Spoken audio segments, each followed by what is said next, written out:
భాగ్యనగర చరిత్రలో black day. రాజధాని గుండెలపై ఉగ్రవాదులు బాంబులు పేల్చిన భయానక రోజుది. తెలుగు ప్రజలనే కాదు దేశం యావత్తును దిగ్భ్రాంతికి గురిచేసిన రోజుది.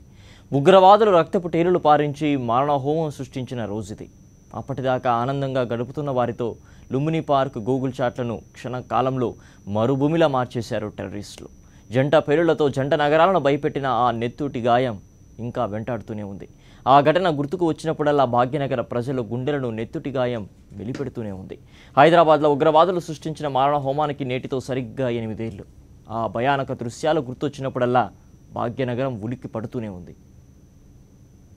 2007 ఆగస్టు 25 భాగ్యనగరం గుండెల మీద 2 బాంబులు. లుంబిని పార్కులో లేజర్ షోలో నీళ్లకు బదులు రక్తం చిమ్మింది. మనుషుల మాంసపు ముద్దలు గాలిలో ఎగిరాయి. గూగుల్ చాట్కు వెళ్లిన వారి దేహాలు ఛిద్రమయ్యాయి. ఉమ్మడి రాష్ట్రంలోని ప్రతి పల్లె ఉలిక్కి పడింది.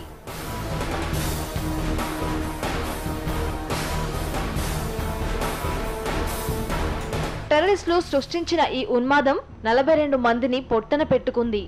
గోకుల్ చాట్ లుంబిని పార్కులో ఉగ్రవాదులు సృష్టించిన మారణ హోమానికి 8 ఏళ్లు నిండాయి. లుంబినిలో మళ్లీ జనవిహారం నడుస్తోంది. గోకుల్ చాట్ కిక్కిరిసిన జనంతో నిండిపోతూనే ఉంది. పేలుడు జరిగిన 2 ప్రాంతాలకు వెళ్లినప్పుడల్లా ఏదో తెలియని భయం కనిపిస్తుంది. బాధిత కుటుంబాల్లో ఇంకా ఆ పేలుడు శబ్దం వినిపిస్తూనే ఉంది. అలసిన మనసులకు వీకెండ్ ఉల్లాసం కోసమో భార్య పిల్లలతో హుషారుగా ఎంజాయ్ చేయడానికో దేనికైతేనేం లుంబిని పార్కుకు జనం వరద సాగడం సర్వసాధారణం. అయితే ఆ రోజు లేజర్ షో ప్రేక్షకుల మధ్య రక్తం చిమ్మింది. ప్రేక్షకులున్న ఓ సీట్ కింద టిఫిన్ బాక్స్ బాంబు పేలింది. క్షణంలో కుప్పలుగా పడ్డ శవాలు, క్షతగాత్రుల హాహాకారాలు, మరోవైపు బతుకు జీవుడా అంటూ ప్రాణాలరచేతిలో పట్టుకుని పరుగులు తీస్తున్న జనాలు. ఇది అక్కడ బాంబు పేలినప్పటి పరిస్థితి. సంఘటనా స్థలంలోనే కొందరు చనిపోయారు.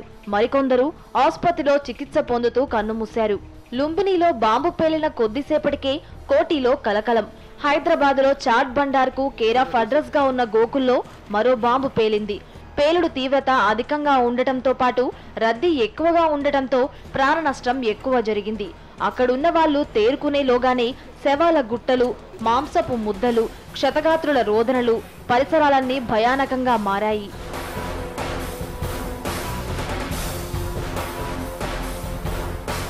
మొత్తానికి లుంబిని పార్క్, గోకుల్ చాట్ పేలుళ్లలో 42 మంది చనిపోయారు.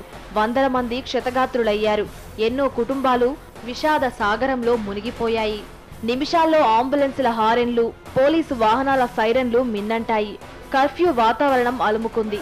అయినా క్షతగాత్రులను ఆసుపత్రులకు తరలించడంలో స్థానికులు చూపిన చొరవ, సాహసం ఎప్పటికీ మరవలేనిది.